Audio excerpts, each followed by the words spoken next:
Episode వివరాలకు వెళ్తే కర్నూలు జిల్లా కర్నూలు మండలం ఈ తాండ్రపాడు గ్రామం నుండి ఆటోలో 14 మంది కూలీలు తెలంగాణ ప్రాంతంలో మానపాడు గ్రామ పొలానికి కూలి చేసుకోవడానికని ఆటోలో పయనిస్తూ ఉండగా మార్గమధ్యలో లారీ ఢీకొనడంతో ఆటోలో ఉన్న కూలీలు 4 చనిపోయారు. మిగతా వారు గాయాలతో కొట్టుమిట్టాడుతూ ఉన్నారు. డ్రైవర్కి కూడా 2 కాళ్ళు పనిచేయడం లేదు. కావున ఆర్థిక పరిస్థితులు చాలా దుర్భర స్థితిలో ఉన్నాయి.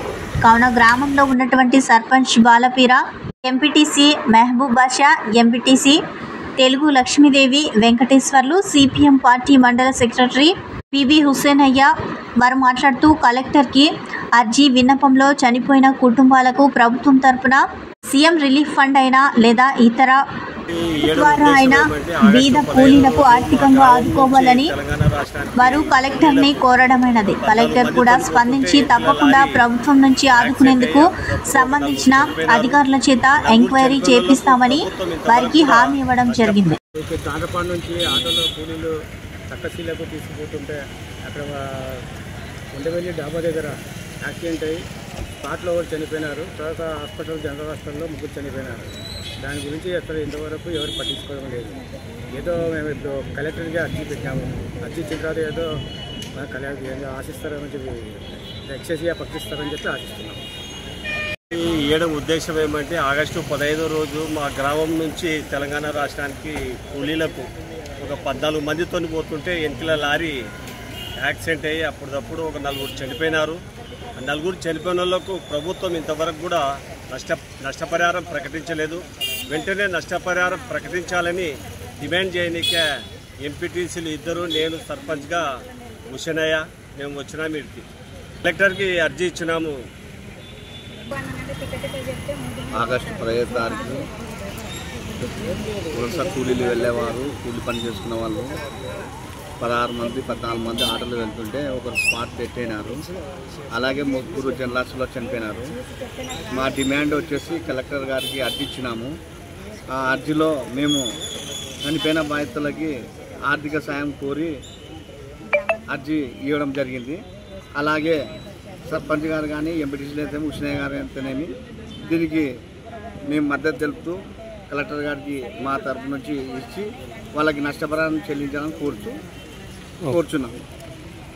గ్రామ వార్డ్ హెల్త్ సెక్రటరీలను వైద్య ఆరోగ్య పరిధిలోకి తీసుకుని వస్తూ ఇచ్చిన ఉత్తర్వులను అమలు చేయాలని AP United village and ward health secretaries welfare association రాష్ట్ర ఆర్గనైజింగ్ సెక్రటరీ సంధ్యారాణి డిమాండ్ చేశారు. గ్రామ వార్డు సచివాలయ హెల్త్ సెక్రటరీలు ఎదుర్కొంటున్న సమస్యలపైన అసోసియేషన్ జిల్లా గౌరవ అధ్యక్షులు ఎండి అంచిబాబు, జిల్లా అధ్యక్షురాలు మహేశ్వరితో కలిసి కలెక్టర్కి వినతి పత్రం అందజేశారు. ఈ సందర్భంగా ఆమె మాట్లాడుతూ హెల్త్ సెక్రటరీలకు ఆరోగ్య శాఖలో కొనసాగించే విధంగా తగిన చర్యలు తీసుకోవాలని కోరారు. హెల్త్ సెక్రటరీల సీనియారిటీ లిస్టును తయారు చేసి అందరికీ ఎంపీహెచ్ఏ ప్రమోషన్స్ కల్పించాలని వారు కోరారు. ఫీల్డ్ వర్క్ చేయవలసి ఉన్నందున హెల్త్ సెక్రటరీలకు బయోమెట్రిక్ నుండి వెసులుబాటు కల్పించాలని అన్నారు. మాతా శిశు సంరక్షణ సేవలను యానిమల్ హార్సిహెచ్ యువిఎన్ఎన్ అనే ఇలా 3 యాప్లలో లోడ్ చేయవలసి వస్తుందని ఈ 3ంటిని ఒకే యాప్లో ఒకేసారి చేసే విధంగా వెసులుబాటు కల్పించాలని అన్నారు. రాష్ట్ర వ్యాప్తంగా హెల్త్ సెక్రటరీలకు సాధారణ బదిలీలను కల్పించాలని కోరారు. హెల్త్ సెక్రటరీలకు జాబ్ చార్ట్లో ఉన్న పనులు కాకుండా ఇతర పనులు కల్పించరాదని కోరారు. ప్రోగ్రామ్స్ వచ్చినప్పుడు అవసరమైన ట్రైనింగ్ ఫిజికల్గా ఇవ్వాలని, అలా శిక్షణ ఇవ్వకుండా ఫీల్డ్ లెవెల్లో ఏదైనా సమస్య వచ్చినప్పుడు అధికారులతో హెల్త్ సెక్రటరీ బాధ్యతలు చేస్తున్నారని ఆ విధానాన్ని మానుకోవాలని వారు కోరారు. ప్రతి నెల అన్ని బుధ శనివారాలు కలిపి 8 ఇమ్యునైజేషన్ సెషన్స్ చేయవలసి వస్తుందని, దీనివల్ల వ్యాక్సిన్ వృధా అవుతున్నదని, గతంలో మాదిరే జనాభా ప్రాతిపదికన ప్రోటీన్ ఇమ్యునైజేషన్ సెషన్స్ ఏర్పాటు చేయాలని కోరారు. బీసీజీ వ్యాక్సిన్ కార్యక్రమం పట్ల వివిధ ప్రచార మాధ్యమాల ద్వారా విస్తృత ప్రచారం చేసిన తర్వాత మాత్రమే అడల్ట్ బీసీజీ వ్యాక్సిన్ ప్రోగ్రాం అమలు చేయాలని కోరారు. క్షేత్రస్థాయిలో డెత్ మెటర్నిటీకు హెల్త్ సెక్రటరీలను మాత్రమే బాధ్యులను చేస్తున్నారని, అది సరైనది కాదని అన్నారు. బిఎస్ఎన్ఎల్ శిక్షణ పొందిన వారిని సీనియారిటీ ప్రకారం దగ్గరగా ఉన్న హాస్పిటల్లో పోస్టింగ్ ఇవ్వాల్సిందిగా ఆమె కోరారు. ఈ సమస్యలపైన రాష్ట్ర వ్యాప్తంగా అన్ని జిల్లాల కలెక్టర్లకు వినతి పత్రాలు అందజేస్తున్నామని, రాబో కాలంలో రాష్ట్ర స్థాయి అధికారులకు కూడా సంప్రదించిన తర్వాత ఈ సమస్యల పరిష్కారం కోసం యూనియన్ ఆధ్వర్యంలో ఆందోళన బాట పట్టవలసి వస్తుందని అన్నారు. కావున గ్రామ వార్డు సచివాలయ హెల్త్ సెక్రటరీలు అందరూ ఐక్యంగా తమ సమస్యలు పరిష్కారానికి కృషి చేయాలని కోరారు. AP united medical and health సెక్రటరీల తరఫున ఈరోజు మేము జిల్లా కలెక్టర్ గారిని కలవడానికి వచ్చాము. ముఖ్యంగా మా యొక్క డిమాండ్స్ ఏంటి అంటే, ఈరోజు హెల్త్ సెక్రటరీలు 2 డిపార్ట్మెంట్ల మధ్యన పనిచేస్తూ అనేక విధాలుగా సతమతం అవుతున్నటువంటి పరిస్థితి. ఈ నేపథ్యంలో మమ్మల్ని మదర్ డిపార్ట్మెంట్కి కలపమని కలెక్టర్ గారికి వినతి పత్రం ఇవ్వటం జరిగింది. అలాగే హెల్త్ సెక్రటరీలకి RCH పోర్టల్ గురించి కానీ, అలాగే ఆన్లైన్ గురించి కానీ చాలా ఆన్లైన్వి ఎక్కువగా ఉండడం వల్ల యాప్లు చేయలేని పరిస్థితి. అటు గ్రామ సచివాలయంలోనూ ఇటు మెడికల్ డిపార్ట్మెంట్ 2 డిపార్ట్మెంట్లో పనిచేయడానికి ఇబ్బందికరంగా ఉంది. కాబట్టి మా యొక్క సమస్యలను తెలియపరచడానికి ఈరోజు జిల్లా కలెక్టర్ గారికి వినతి పత్రం ఇవ్వడం జరిగింది. నా పేరు G Sandhyarani, state general organiser. Kurnool సిటీకి కూతవేటు దూరంలో నంద్యాల చెక్పోస్ట్ సమీపంలోని రెడ్డి రెస్టారెంట్ ఆహ్లాదంతో పాటు అభిరుచులకు నెలవైంది. కర్నూలు సిటీ అవుట్స్కర్ట్స్లోని ఈ ప్రశాంత వాతావరణంలో భోజనం చేయడానికి అటు సిటీ వాసులతో పాటు పల్లె ప్రజలు కూడా ఈ రెస్టారెంట్ను అమితంగా ఇష్టపడుతూ ఉన్నారు. ఈ రెస్టారెంట్లో లభించే వివిధ రకాల వెజ్, నాన్ వెజ్ వంటకాలు మరింత ఊరిస్తూ ఉన్నాయి. ప్రధాన రహదారి పక్కనే ఉండడంతో ప్రయాణికులు కూడా మరింత సౌలభ్యంతో పాటు సౌకర్యవంతంగా ఉంటుంది అంటూ ఎక్కువ మంది వినియోగదారులు ఈ రెడ్డి రెస్టారెంట్ను ఇష్టపడుతూ ఉన్నారు అనడంలో అతిశయోక్తి లేదు.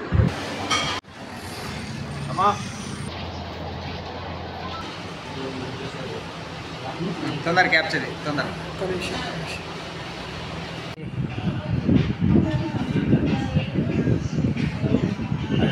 Nandyal route side Pullareddy college ఎదురుగా రెడ్డీస్ ఫ్యామిలీ రెస్టారెంట్.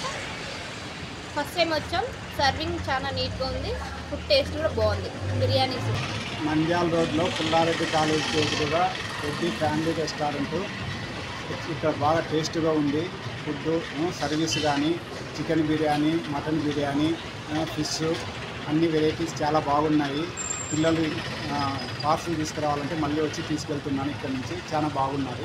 స్థానిక కర్నూలు పట్టణం ఎన్ఆర్పేట బాలాజీ నర్సింగ్ హోమ్ హాస్పిటల్లో డాక్టర్స్ యాజమాన్యం నిర్లక్ష్యం వల్ల 26 ఏళ్ల మాధవి అనే వివాహిత జీవిగా మారింది. తెలంగాణ అలంపూర్ నియోజకవర్గం తనగల గ్రామానికి చెందిన మాధవికి సర్వికల్ సర్జరీ చేసిన 24 గంటల్లోపే మృత్యువాత పడింది. ఇది కేవలం డాక్టర్ల నిర్లక్ష్యంతో సర్జరీ విఫలం కావడం వల్లే మరణించిందని మృతురాలి బంధువులు ఆరోపించారు. సర్జరీ చేయకముందు డాక్టర్స్ మీ అమ్మాయికి ఏమీ కాదని, చిన్న సర్జరీ అని, మీరు అమౌంట్ కట్టి వెళ్ళండి అని హామీ ఇవ్వడంతో నమ్మి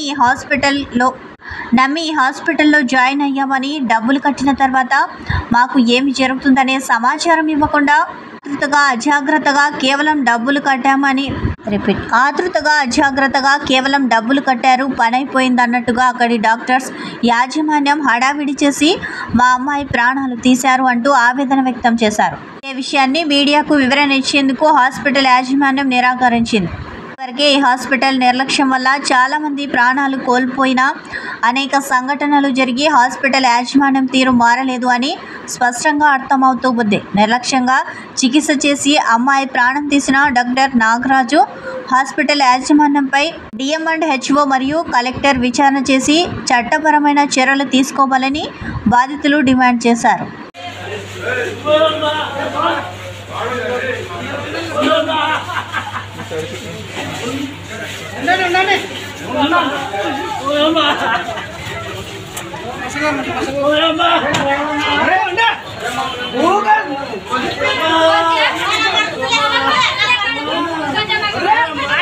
జరుగు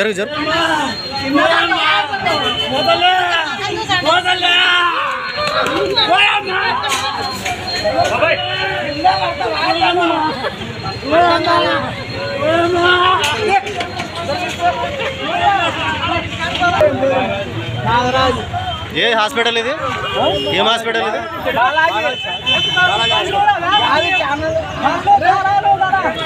మెట్రో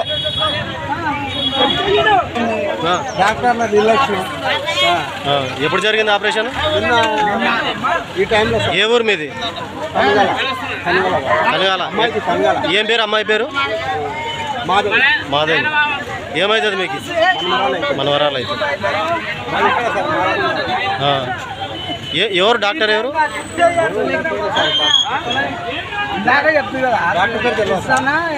నాగరాజు.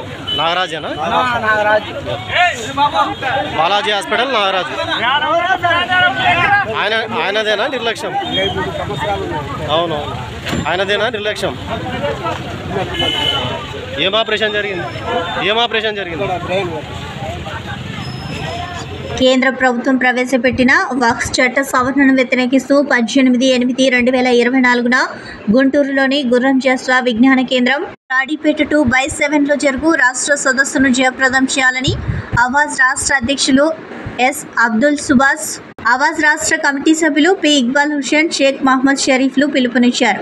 కేంద్రంలోని బీజేపీ ప్రభుత్వం మూడవసారి అధికారంలోకి వచ్చిన తర్వాత ముస్లిం మైనార్టీలపైన దాడులు కొనసాగిస్తూ ఉందని వారు ఆగ్రహం వ్యక్తం చేశారు. అందులో భాగంగానే పార్లమెంట్లో కేంద్ర ప్రభుత్వం వక్ఫ్ చట్టాన్ని సవరిస్తూ 40 ప్రతిపాదనలను పెట్టిందని, దీన్ని ఆవాజ్ కమిటీ తీవ్రంగా ఖండిస్తుందని, ఈ చట్ట సవరణ చాలా దుర్మార్గమైనదని వారు పేర్కొన్నారు. 9.4 లక్షల ఎకరాల భూములు కలిగి ఉన్న 3వ అతిపెద్ద సంస్థగా బోర్డు ఉన్నదని వారు వివరించారు. ముస్లిం మైనార్టీల భాష, సాంస్కృతిక, ఆర్థిక, విద్యా, ఉపాధి, సామాజిక అభివృద్ధి, భావితరాల భవిష్యత్తును దృష్టిలో ఉంచుకొని ధార్మిక కార్యక్రమాల కోసం దూరదృష్టితో పూర్వీకులు తమ ఆస్తులను, భూములను వక్ఫ్ బోర్డుకి ఇచ్చేశారని వారు తెలియపరిచారు. ఈ భూములను రక్షించి మైనార్టీలను అన్ని రంగాల్లో అభివృద్ధి చెందాలనే ఉద్దేశంతో చేయబడిన ఆ ఉద్దేశాన్ని నిర్వీర్యం చేయడంలో ప్రభుత్వాలు ఉద్దేశపూర్వకంగానే విస్మరించాయని వారు ఆగ్రహం వ్యక్తం చేశారు. వక్ఫ్ ఆస్తులకు కాపాడవలసిన వారే అక్రమాలకు, కబ్జాలకు పాల్పడుతున్నారని వారు దుయ్యబట్టారు. బిల్లు సవరణ పేరుతో అన్య మతస్థులను బోర్డులో పెట్టడం వల్ల వక్ఫ్ లక్ష్యాలను తూట్లు పడడమే అవుతుందని తప్ప మరొకటి కాదని వారు సందర్భంగా దుయ్యబట్టారు. కేంద్ర ప్రభుత్వానికి ముస్లింల అభివృద్ధి పట్ల కానీ, ఆస్తుల రక్షణ పట్ల కానీ చిత్తశుద్ధి లేదని వారు విమర్శించారు. ఎన్డీఏ నాయకత్వంలోని బీజేపీ ప్రభుత్వం ముస్లిం మైనార్టీలపైన చిత్తశుద్ధి ఉంటే రంగనాథ్ మిశ్రా సిఫారసులను, అలాగే సచార్ కమిటీ నివేదికలను, ముస్లిం అభివృద్ధికై చేసిన సూచనలు ఎందుకు అమలు చేయడం లేదో చెప్పాలని వారు ప్రశ్నించారు. బీజేపీ అధికారంలోకి వచ్చినప్పటి నుండి ఇప్పటి వరకు ముస్లింలపై అనేక రకాల పేర్లతో దాడులు చేస్తూ ఉందని వారు ఆగ్రహం వ్యక్తం చేశారు. వక్ఫ్ చట్ట సవరణ రద్దు చేయాలని కోరుతూ గుంటూరులో జరుగు రాష్ట్ర సదస్సును జయప్రదం చేయాలని వారు ప్రజలందరికీ పిలుపునిచ్చారు.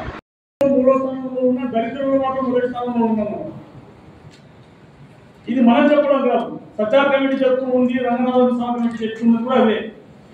అందరికంటే ఎక్కువ ఎంతమంది వాడు ఎవరైనా చెప్పి ఈ దేశంలో ముస్లిం తప్పని కొట్టాడని చెప్పి చెప్తూ ఉన్నారు. కాబట్టి ఆస్తుల పరంగా ప్రభుత్వం ప్రకటించిన దాంట్లో 3వ స్థానంలో ఉన్నాం. ఆచరణలో భారతదేశంలో పేదరికంలో, దరిద్రంలో మొదటి స్థానంలో ఉన్నాం. మొదటి స్థానం మనకు అన్నింటిలో ఉంది, అవిద్యలో ఉంది, అభివృద్ధిలో ఉంది, అట్లాగే నిరక్షరాస్యులో ఉన్నాం, ఉద్యోగస్తులో ఉన్నాం. ఈ రీతి తీసుకుంటే అన్నింటిలో అభివృద్ధి మనదే, మొదటి స్థానం మనదే. ఏది ఎంతవాడుతాము దీన్ని పరిష్కరించేటువంటి ప్రయత్నం చేయకపోగా ఈ రోజు ఉన్నటువంటి ప్రభుత్వాలు అనునిత్యం ఈ రకమైనటువంటి దాడి చేయడం వల్ల రాబోయే కాలంలో మన తరాల భావితరాల కోసం ఏదైతే ఆశించి చేశారో ఆ ఒప్పు అనేటువంటిది లేకుండా చేయడమే ప్రధానమైనటువంటి ఉద్దేశం.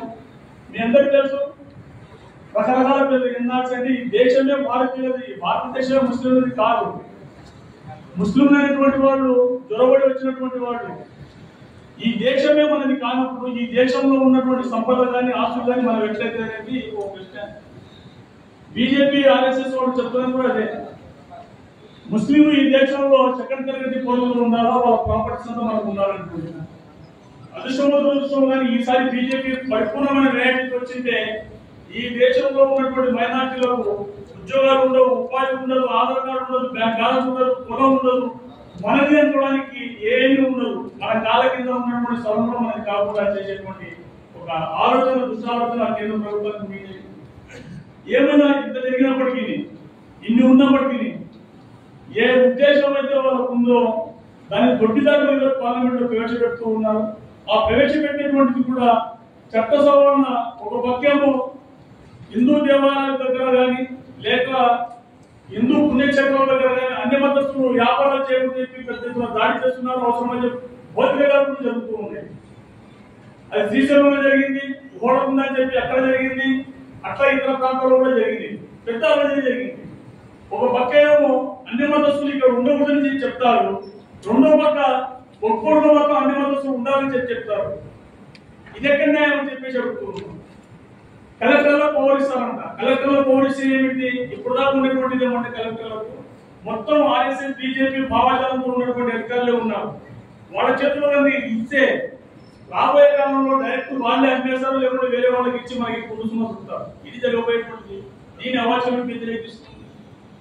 ఇప్పుడున్నటువంటి చట్టాలు తింటేనే ఓ పుస్తకాలు ఎవరైనా ఆత్మనిర్భరం చెప్తే ఎవరు ఎదుర్కోవాలని అర్థం కాని పరిస్థితి. కోడుమూరు మండలం అమడగుట్ల గ్రామంలో సుమారు 27 సంవత్సరాల కిందట సర్వే నెంబర్ 198లో నూరానీ మస్జిద్ నిర్మించుకొని ముస్లిం సోదరులందరూ రోజుకు 5 సార్లు నమాజ్ చేస్తున్నామని, సదరు మస్జిద్కి ఇప్పటి వరకు పట్టా ఇవ్వలేదని, దయతో పట్టా ఇప్పించగలరని కోరుతూ అమడగుట్ల గ్రామ ముస్లిం ప్రజలు జిల్లా కలెక్టర్కి అర్జీ సమర్పించారు. అలాగే ఆదోని డివిజన్లోని మంత్రాలయం పెద్దకడుబూరు మండలం రైతులు అసలదొడ్డి ఎత్తిపోతల పథకం స్టేజ్ 2 పంప్ హౌస్ మోటార్లను గుర్తు తెలియని వ్యక్తులు పగలగొట్టడం వల్ల 2 మండలాలకు కలిపి సుమారు 3200 ఎకరాలకు 2 సంవత్సరాల నుండి నీటి పారుదల ఆగిపోయిందని, కావున రైతులను ఆదుకోవాలని కోరుతూ అర్జీ సమర్పించారు.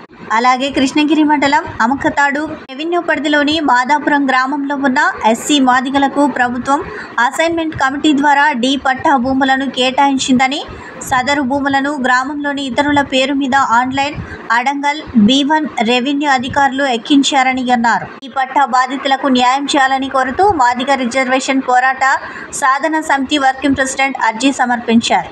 కలకత్తాలో జూనియర్ వైద్యురాలి హత్యకు కారణమైన వారిని కఠినంగా శిక్షించాలని కర్నూలులో రోజురోజుకు ఆందోళనలు ఉధృతమవుతూ ఉన్నాయి. విధి నిర్వహణలో వైద్యులకు రక్షణ కల్పించాలని జూనియర్ వైద్యులు కర్నూలు మెడికల్ కళాశాల నుంచి రాజీవ్హార్ కూడలి వరకు కొవ్వొత్తుల ప్రదర్శన చేశారు. ఈ ప్రదర్శనకు ధార్మిక సంఘాలు, ప్రజా సంఘాలు, రాజకీయ నాయకులు మద్దతు తెలిపి ర్యాలీలో పాల్గొన్నారు. కలకత్తాలో జరిగిన ఘటనలో పోలీసుల వైఫల్యం ఉందని, వెంటనే వైద్యురాలి మృతికి కారణమైన వారిని కఠినంగా శిక్షించాలని వారు డిమాండ్ చేశారు. దేశవ్యాప్తంగా ఇలాంటి ఘటనలు జరగడానికి మాదక ద్రవ్యాలు, అశ్లీల వీడియోలు కారణమని, వాటిని నిషేధించాలని కోరారు.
మెడికల్ విద్యార్థిగా ఉన్నటువంటి అమ్మాయి పైన అత్యంత పాశవికంగా కలకత్తా నగరంలో అత్యాచారం చేసి హత్య చేసినటువంటి ఘటన పైన మొత్తం దేశవ్యాప్తంగా యావత్ సమాజం అంతా ఈరోజు నిరసన చెగలు దేశవ్యాప్తంగా రకంగా అంటించింది.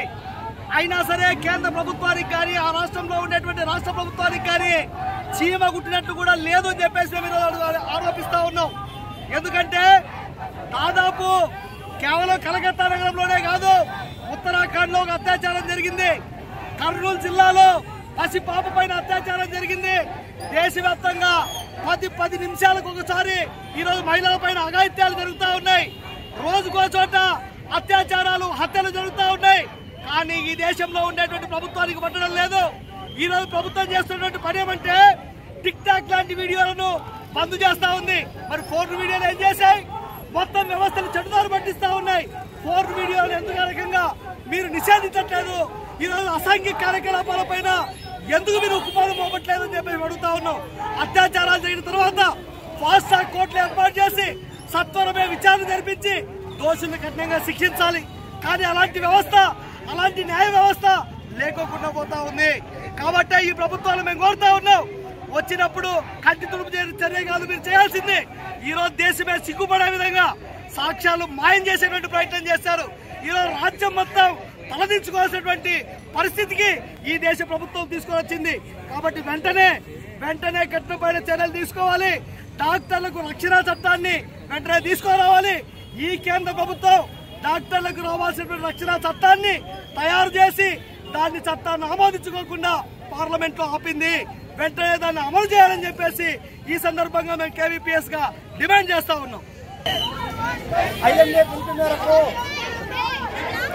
పశ్చిమ బెంగాల్లో జరిగినటువంటి మహిళా డాక్టర్ల అత్యాచారానికి నిరసనగా చేస్తున్న ఆందోళనకు సిపిఎం పార్టీ అలాగే సిపిఎం పార్టీ అనుబంధ సంఘాలన్నీ సంపూర్ణంగా మద్దతు ఇవ్వడమే కాకుండా ప్రత్యక్షంగా పాల్గొన్న విషయాన్ని ఈ సందర్భంగా తెలియజేస్తా ఉన్నా.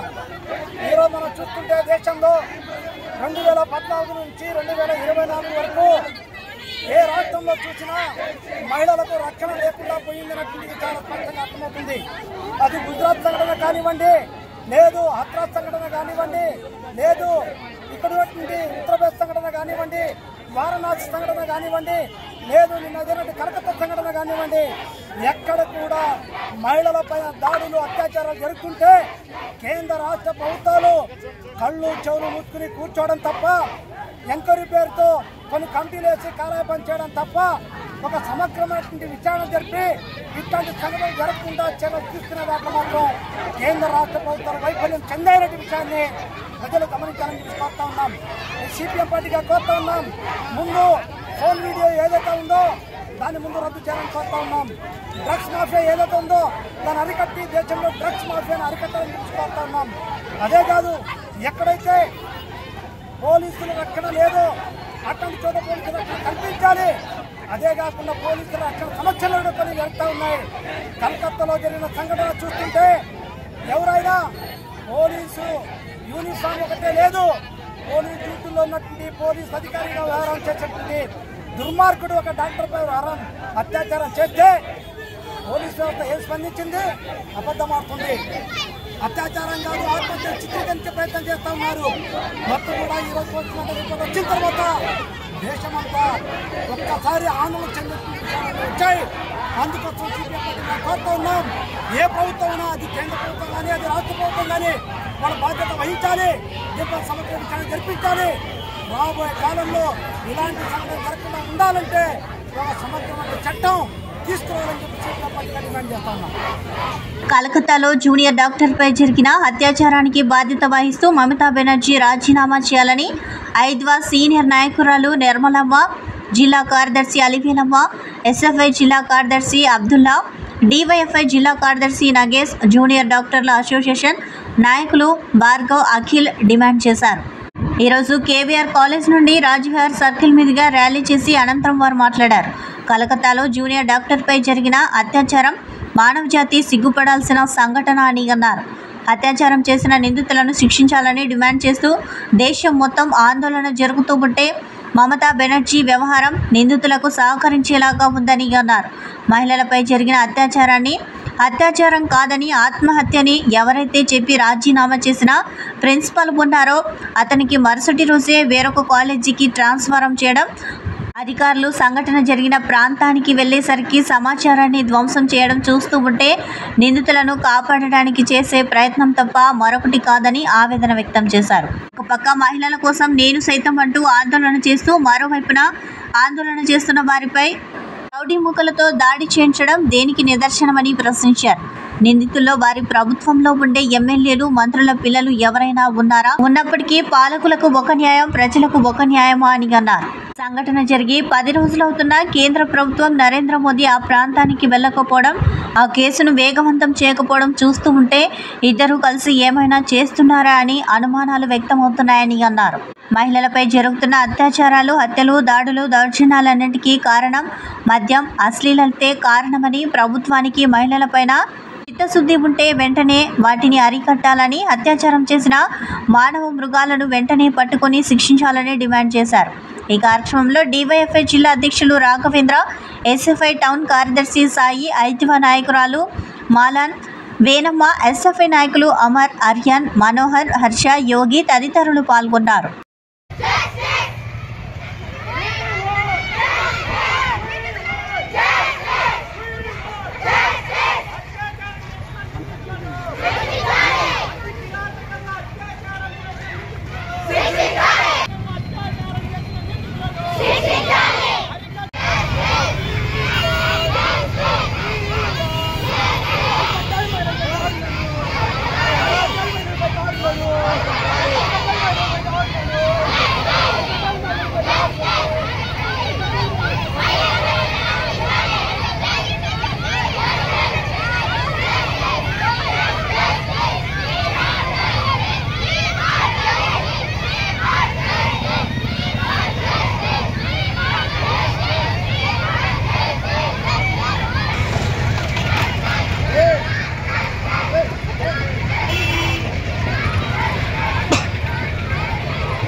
ప్రజా సమస్యల పరిష్కార వేదిక 144 సెక్షన్ తలపిస్తూ ఉంది. కర్నూలు జిల్లా నలుమూలల నుంచి తమ సమస్యల పరిష్కారం కొరకు కర్నూలు కలెక్టర్ దృష్టికి తీసుకువెళ్లేందుకు వచ్చే అర్జీదారులు తీవ్ర ఇబ్బందులు పడుతూ ఉన్నారు. అర్జీదారులు తెచ్చుకున్న సమస్యల పత్రాన్ని ఆన్లైన్ చేసుకుని కలెక్టర్కు సమస్యల పత్రాన్ని క్యూ లైన్లో నిలబెట్టడం, తాగునీరు లేకపోవడం, అర్జీదారులు నిలబడిన చోట ఫ్యాన్లు లేకపోవడం వంటి సమస్యలతో ఇబ్బందులు పడుతూ ఉన్నారని 144 సెక్షన్ తలపిస్తూ ఉందని అధికార పార్టీ వ్యవస్థాపకుడు మోలింటి సుదర్శన్ ఆవేదన వ్యక్తం చేశారు. ఈరోజు కర్నూలు కలెక్టర్ కార్యాలయంలో జరుగుతున్న ప్రజా సమస్యల పరిష్కార వేదికకు ఆయన పాల్గొని సమస్యలను విలేకరులకు మోలింటి సుదర్శన్ వివరించారు. ప్రజా అధికార పార్టీ వ్యవస్థాపకుడు మోలింటి సుదర్శన్ మాట్లాడుతూ ప్రభుత్వ జిల్లా అధికారులు ఆఫీసులో ఏసీలో కూర్చోవడం, అర్జీదారులు మాత్రం తాగడానికి నీరు లేక, ఫ్యాన్లు లేక, ఉక్కపోతతో ఇబ్బందులు పడుతూ ఉంటే కూర్చోడానికి కుర్చీలు కూడా లేకపోవడం బాధాకరమని, అర్జీదారులను క్యూ లైన్లో నిలబెట్టి ఒకరి తర్వాత ఒకరిని పంపడం 144 సెక్షన్ తలపిస్తూ ఉందని ప్రజా అధికార పార్టీ వ్యవస్థాపకుడు మోలింటి సుదర్శన్ చెప్పారు. గవర్నమెంట్ నిర్వహిస్తున్న అత్యంత ప్రతిష్టాత్మకమైన ప్రజా సమస్యల పరిష్కార వేదికకు వస్తున్న జిల్లాలోని ప్రతి మారుమూల గ్రామాల నుంచి వస్తున్న పేద ప్రజలు, అణగారిన వర్గాలు, వెనుకబడిన వర్గాల నుంచి వస్తున్న వ్యక్తులు యొక్క పరిస్థితులు, వాళ్ళు ఎక్కడో మారుమూల పల్లెల నుంచి బస్సులు ఎక్కి ప్రతి సోమవారం బిజీగా ఉంటుంది అన్ని వాతావరణ పరిస్థితులంతా, దాంట్లోనే నిలబడి వచ్చేసేసి ఇక్కడికి వచ్చిన తర్వాత ఈడ కూడా సునైన ఆడిటోరియంలోన వాళ్ళను కూర్చోబెట్టి అన్ని వసతులు ఉన్నప్పటికీ వాళ్ళను లైన్లో నిలబెట్టేసి గంటల తరబడి ఆఫీసర్లు మాత్రము వాళ్ళు ఆఫీసుల్లో ఏసీ రూమ్లోనే ఉంటారు. ప్లస్ ఈ సునైన ఆడిటోరియంలో కూడా హాయిగా ఏసీ రూమ్లో కూర్చొని దర్బార్ జరుపుతూ ఉన్నారు. కాబట్టి వాళ్ళందరూ లైన్లో నిలబడి వందల మంది పాపము ఏమీ లేక, వీరి పరిస్థితులు బాగలేక అప్పులు కోసుకొని వాళ్ళందరూ తీసుకొని వచ్చి ఈడ గంటల తరబడి నిలబడి అన్నం లేక, నీళ్లు లేక ఇబ్బందులు పడుతూ ఉన్నారు.